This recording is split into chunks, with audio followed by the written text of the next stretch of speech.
Standing hip rotations. This is a great drill to cement some control over the hip mobility that you have. And so what I see often in patients with some low back pain is that they move the hip and the low back moves together. So they don't have a great ability to disassociate hip movement from low back movement and vice versa. So here's what we're gonna do. You can start with a hand for balance here.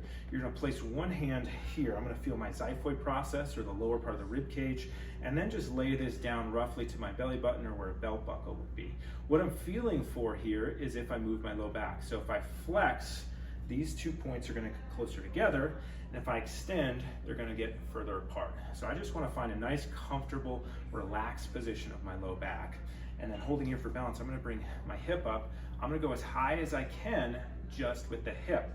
If I go higher than about here, I start to crunch down, and so from the side, you'll see me start to bend up my low back. So I wanna get pure hip motion. For me, that's as high as I got. More than that, I'm gonna round.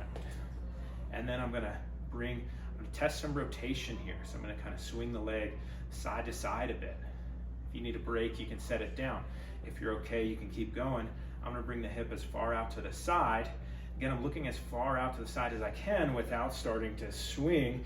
A little harder to feel here, but we don't want the torso to rotate or to lean to the side. So for me, that's about my range. If I go further, you'll see I'll start to rotate here. And then I'm gonna again swing a little bit side to side here.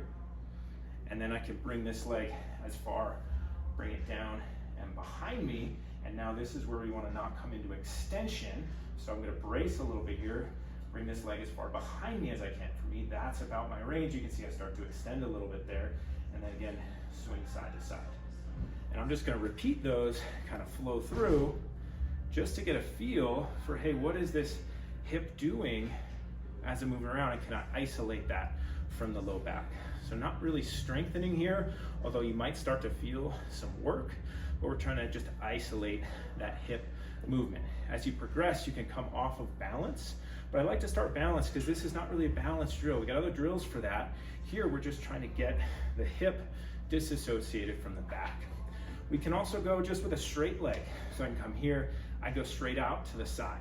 For me, that's about it. From there, I start to side bend. So maybe you put a hand on the side.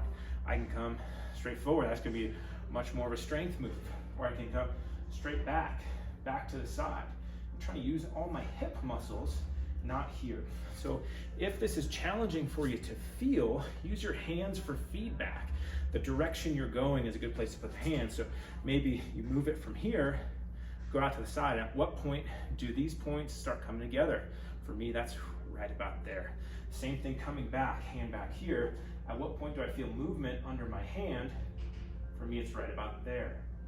So play around with this, these standing hip controlled rotations. See how it goes.